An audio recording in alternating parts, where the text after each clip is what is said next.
Swastiastu. Perkenalkan, nama saya Putu Ani Aprilia Dewi dari Prodi Sistem Informasi kelas 1C NIM 20150978. Di sini saya akan membahas suatu artikel tentang sistem informasi yang diterapkan dalam organisasi. Nah, judul artikel yang saya ambil di sini yaitu tentang pembangunan sistem informasi rakyat jalan berbasis web dengan fitur mobil pada Puskesmas Taro Kota Payakumbuh. Kita bisa lihat materi ini pada slide yang akan saya tampilkan. Sebelum kita lanjut ke materi, sebaiknya kita tahu dulu apa pengertian dan tujuan dari sistem informasi dibuat. Pengertian dari sistem informasi adalah suatu sistem yang terdapat dalam sebuah organisasi yang saling berintegrasi dan bekerja sama satu sama lain untuk mencapai tujuan yang sama. Sistem informasi memiliki beberapa komponen, yaitu blok masukan, blok model, blok keluaran, blok teknologi, blok basis data, blok kendali. Nah, tujuannya itu ada dua. Yang pertama, tujuan sistem informasi adalah untuk mendukung proses operasional harian dengan mencatat berbagai rutinitas dalam sistem informasi. Maka sebuah aktivitas ini dapat diaudit lagi di masa yang akan datang ketika terjadi suatu kesalahan atau penyelewengan. Kedua, tujuan sistem informasi dalam organisasi adalah untuk membantu organisasi menemukan berbagai informasi tentang organisasi secara cepat menggunakan teknologi mutakhir. Nah, di sini saya akan menjelaskan tentang 4 tahapan yang akan dibahas selanjutnya, yaitu tentang analisis, desain, coding, dan testing. Saya akan jelaskan satu-satu. Analisis, di mana analisis merupakan proses mengidentifikasi dan mengevaluasi permasalahan-permasalahan yang terjadi dan kebutuhan-kebutuhan yang diharapkan pada Puskesmas Taro. Proses analisis sistem yang sedang berjalan digambarkan menggunakan BPMN. Kedua, yaitu tahap desain. Tahap desain ini menentukan arsitektur sistem secara keseluruhan, desain pembuatan program perangkat lunak, dan prosedur pengkodean. Pada tahap ini dilakukan perancangan sistem yang terdiri dari perancangan ERD, arsitektur perangkat lunak, perancangan antarmuka dengan menggunakan tools UML. Setelah itu dilakukan perancangan antarmuka untuk sistem informasi berbasis web dan untuk perangkat mobil. Ketiga, tahap coding. Pada tahap ini perancangan perangkat lunak direalisasikan sebagai satu set program atau unit program. Implementasi sistem dilakukan dengan menggunakan bahasa pemrograman PHP, HTML, JavaScript, dan database PostgreSQL. Dan keempat, tahap testing. Pada tahap ini dilakukan pengujian perangkat lunak untuk memastikan semua persyaratan sistem telah terpenuhi dan memastikan bahwa keluaran memberikan hasil yang sesuai dengan kebutuhan. Dalam pengujian sistem dilakukan menggunakan pengujian black box untuk membandingkan hasil pengujian sesuai dengan fungsional yang telah ditentukan. Di sini saya akan menjelaskan sebelumnya hasil dan pembahasan yang saya dapat dari artikel ini. Yang pertama, kita bahas tentang analisis kebutuhan sistem. Pada tahap ini, peneliti dimulai dengan menganalisis kebutuhan sistem dengan rata-rata data yang didapatkan, di mana pemimpin Puskesmas Taro didapatkan sebagai berikut. Pimpinan dapat melihat laporan yang dikeluarkan Puskesmas sebagai laporan data, obat, laporan data pegawai, dan sebagainya. Petugas adminisi dapat mengelola data pasien, mengelola data keluarga, menambahkan kunjungan, mencetak nomor antrian, dan sebagainya. Petugas poli atau perawat dapat mengelola hasil pemeriksa fisik. Dokter dapat mengelola data hasil pemeriksaan penyakit atau diagnosa dan tindakan medis. Apoteker dapat mengelola data obat, melihat resep obat dan ACC resep obat. Pasien dapat melihat riwayat kunjungan dan rekam medis pasien itu sendiri. Admin mengelola data poli, data pegawai, data akser user, dan melihat laporan Puskesmas, di mana digambarkan pada bagan ini yaitu yang pertama, yang ini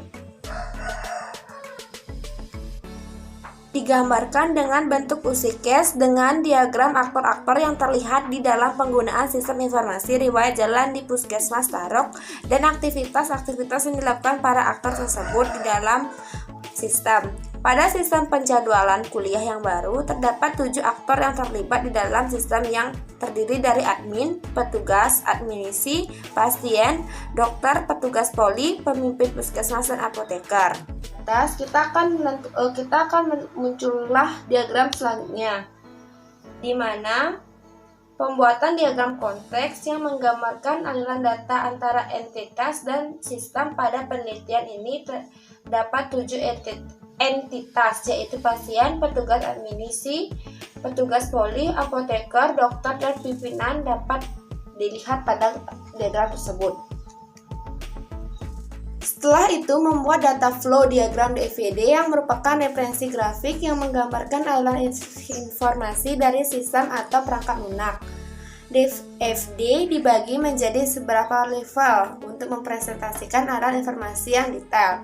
DVD level 1 terjadi dekomposisi terhadap proses yang besar menjadi proses, yaitu mengelola hasil pemeriksaan, mengelola data resep obat, mengelola data obat, mengelola data kepala keluarga, mengelola data pasien, mengelola data poli, mengelola data pegawai, mengelola data hak akses user, menambah kunjungan, melihat laporan, mencetak nomor antrian, dan mencetak kartu berobat di mana masing-masing proses berhubungan dengan entitas maupun tabel. Perancangan data tersebut dapat dilihat dari diagram berikut.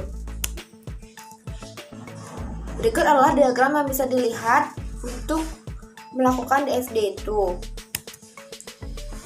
Nah, selanjutnya materi tentang perancangan sistem aplikasi. Perancangan sistem aplikasi dibangun dengan merancang arsitektur aplikasi, dilanjutkan dengan perancangan database, perancangan proses, dan perancangan antarmuka.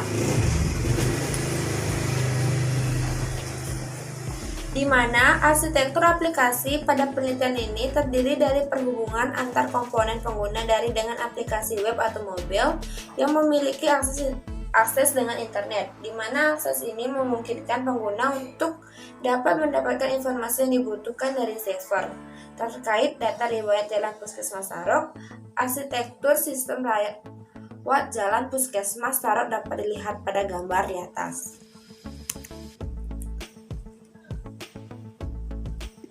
Database sistem informasi rawat jalan terdiri dari 11 tabel, yaitu pasien, kunjungan, transaksi, kunjungan, kartu keluarga, obat, pegawai, akses poli, penyakit, resep, dan transaksi obat. Dapat dilihat pada tabel berikut.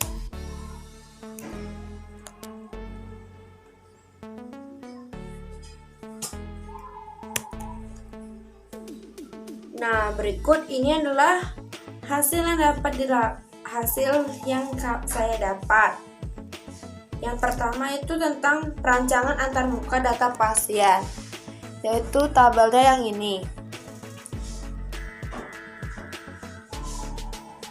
Menggunakan aplikasi Mukflow, sedangkan rancangan tampilan aplikasi Moodle dirancang menggunakan fitur desain pada Basic for Android. Rancangan antarmuka untuk aplikasi web dapat dilihat pada gambar ini.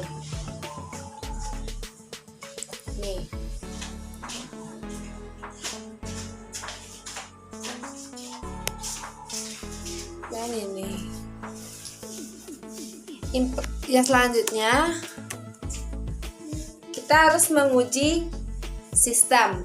Pengujian aplikasi dilakukan dengan metode black box testing, yaitu melihat kesesuaian masukan ke sistem dan keluaran dari sistem. Jika keluaran sistem sama dengan hasil yang diharapkan, maka aplikasi tersebut berhasil dibangun. Pengujian yang akan dilakukan yaitu pengujian menambah data pasien, di mana terdapat tabel yaitu kondisi data hasil uji berhasil atau sukses sama dengan data tambah data pasien. Yang pertama, data masukan data lengkap pasien. Yang kedua, yang diharapkan data tersimpan dan dapat dilihat pada data pasien. Ketiga, pengamatan data tersimpan dan dapat dilihat pada data pasien. Yaitu selanjutnya kesimpulan sesuai. Kondisi dan hasil uji gagal, di mana data masukkan data pasien tidak lengkap. Yang diharapkan, data tidak tersimpan dan tidak tampil pada pasien. Pengamatan data harus diisi dengan lengkap sebelum disimpan dan membuat kesimpulan yang sesuai. Berikut adalah hasilnya. Nah, dari presentasi yang saya dapat di sini, artikel ini bagi saya memiliki kelebihan di mana kita dapat mempermudah dalam memberikan pelayanan kepada masyarakat. Misalnya untuk merekap kembali, di mana kita jika memerlukan data-data yang penting dan mempercepat dalam membantu seseorang. Buat kekurangan dari artikel ini bagi saya tidak ada, karena sudah cukup jelas.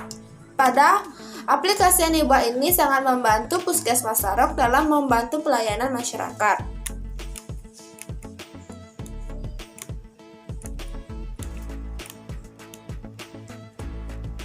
Nah, kesimpulan dari yang saya dapat itu adalah aplikasi sistem informasi rawat jalan berbasis web dengan fitur mobil pada Puskesmas Sarok Kota Payakumbuh telah berhasil dibangun. Aplikasi mobil memiliki 3 fungsional, yaitu melihat riwayat kunjungan, melihat rekap medis, dan melihat laporan puskesmas. Aplikasi berbasis mobil telah dapat diakses melalui smartphone. Ini memungkinkan pengguna dapat mengakses informasi yang dibutuhkan dimanapun dan kapanpun. Teknologi mobil ini dapat memudahkan pimpinan puskesmas memantau sistem rawat jalan melalui laporan yang dihasilkan melalui fitur mobil.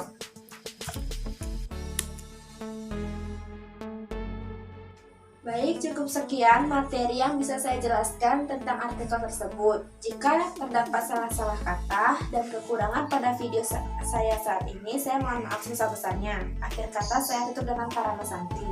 Om Santi Santi Santi.